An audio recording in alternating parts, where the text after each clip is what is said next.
I mean, I had offers to play for a lot of teams in the world. I could have went to APAC, I could have went to EMEA. Obviously I didn't want to go there yet. Like I wanted to kind of stay in Americas. I wouldn't mind going international. Obviously, like I had a really good relationship with Sentinels during our LCQ run, and obviously, like I vibe with the management here and the staff, and obviously I'm talked to the players before and all that. I also think the decision that I made was, I mean, I knew coming in as a six man, there was a chance that I wasn't gonna get to play. Um, and kind of came to terms with that when I made my decision was that I might not be able to play this year.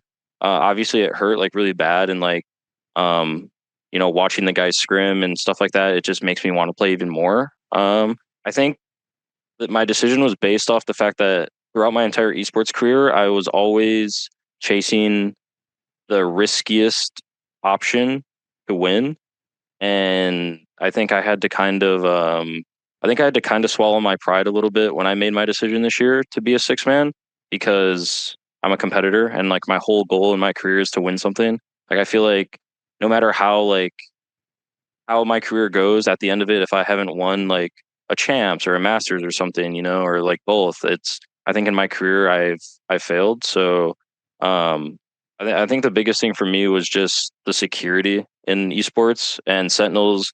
I mean I have a very fun personality, I'd like to say, and I think Sentinels kind of embraces that. So I just wanted to be here for like, safekeeping basically. So no regrets on the decision? No, never you can't I never try to live with, regrets. I mean, maybe sometimes I'll think about it or I'll think about like decisions I make, but I like to tell myself that when I make a decision that, that's what I've stuck with, and as long as I made that decision and I was okay with it, then, no regrets.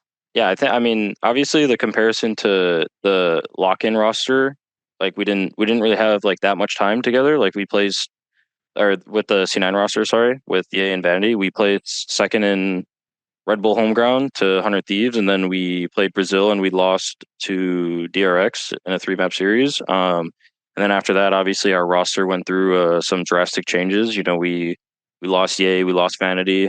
We picked up two rookies, Rooney and Jakey, and they were good. They were really hardworking. I mean, obviously the whole year was kind of like a heartfelt story. Like we had such like a star-studded team at the beginning, and then we kind of had to reset and rebuild, and we had a lot of weight on our shoulders. And I think like in comparison to those two the C9 rosters to this one is, I think this one like every player's kind of been around. I mean, obviously John, this is his like first franchise year, but he's been like at the top in since the games come out, like playing with Ghost, playing with M80, stuff like that.